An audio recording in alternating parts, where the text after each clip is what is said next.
ಸವದತ್ತಿ ಯಲ್ಲಮ್ಮ ದೇವಸ್ಥಾನ ಅಭಿವೃದ್ಧಿ ಪ್ರಾಧಿಕಾರಕ್ಕೆ 215 ಕೋಟಿ ರೂಪಾಯಿ ನಮ್ಮ ಘನ ಸರ್ಕಾರ ಮಂಜೂರಾತಿಯನ್ನು ಮಾಡಿ ಕ್ಯಾಬಿನೆಟ್ ಕೂಡ ಕ್ಲಿಯರ್ ಆಗಿ ಟೆಂಡರ್ ಕೂಡ ಆಗಿ ಎಲ್ಲವೂ ಕೂಡ ಇಶ್ಯೂ ಆಗಿದೆ.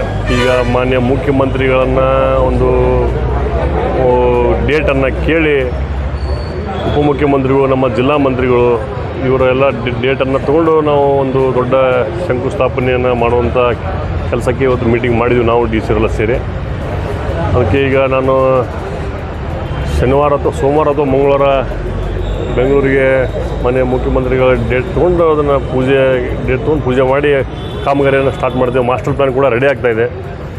ಈ ಕಾಮಗಾರಿಗಳಲ್ಲಿ ಒಂದು ಕ್ಯೂ ಕಾಂಪ್ಲೆಕ್ಸ್, ಮುಖ್ಯವಾಗಿ ಕ್ಯೂ ಕಾಂಪ್ಲೆಕ್ಸ್, ಅನ್ನದಾಸೋಹ, ಅಡ್ಮಿನಿಸ್ಟ್ರೇಷನ್ ಬ್ಲಾಕ್, ಹಾಕರ್ಸ್ ಝೋನು, ಲ್ಯಾಂಡ್ಸ್ಕೇಪಿಂಗ್, ಹಾರ್ಡ್ಸ್ಕೇಪಿಂಗ್ ಇವೆಲ್ಲ ಕೆಲಸವನ್ನು ಈ ಒಂದು 215 ಕೋಟಿ ಪೈಕಿ 180 ಕೋಟಿ ರೂಪಾಯಿ ಟೆಂಡರ್ ಆಗಿದೆ. ಇನ್ನು 30 ಕೋಟಿ ರೂಪಾಯಿ ಮತ್ತು ಬೇರೆ ಏನೇನು ಕೆಲಸಗಳನ್ನ ತೊಗೋಬೇಕನ್ನೋದನ್ನ ಈಗ BPR ರೆಡಿ ಆಗ್ತಾಯಿದೆ.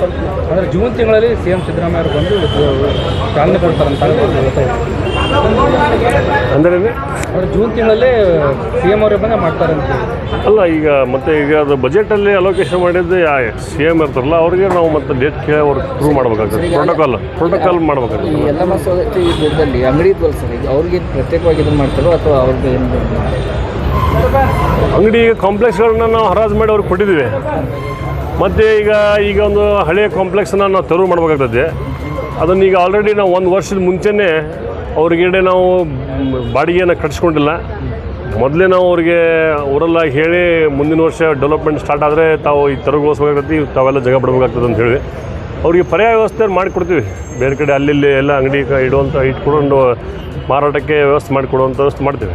ಸರ್, ಈಗ ಮಳೆ ಬಂದರೆ ಏನಾಗುತ್ತೆ ಅಂದರೆ ಗರ್ಭಗುಡಿಯಲ್ಲಿ ನೀರು ತುಂಬ ಹೋಗ್ಬಿಡುತ್ತೆ ದೇವಸ್ಥಾನ. ಅದಕ್ಕೆ ಮಾಸ್ಟರ್ ಪ್ಲ್ಯಾನ್ ರೆಡಿಯಾಗಿ ಅದಕ್ಕೆ ರೆಡಿ ಮಾಡೋಕ್ಕೆ ಇವತ್ತು DC ಅವ್ರ ಹತ್ರ ನಾವು ಸುಮಾರು ಮಾಸ್ಟರ್ ಪ್ಲ್ಯಾನ್ಗೆ 50-60 ಲಕ್ಷ ರೂಪಾಯಿ ಖರ್ಚಿದೆ. ದೇವಸ್ಥಾನದಿಂದ ಪೇಮೆಂಟ್ ಮಾಡ್ಬೇಕಂತ ಹೇಳಿದ್ರು, ಅದನ್ನು ಮಾಡಿಕೊಡ್ತೀವಿ ಅಂತ ಹೇಳಿದ್ವಿ.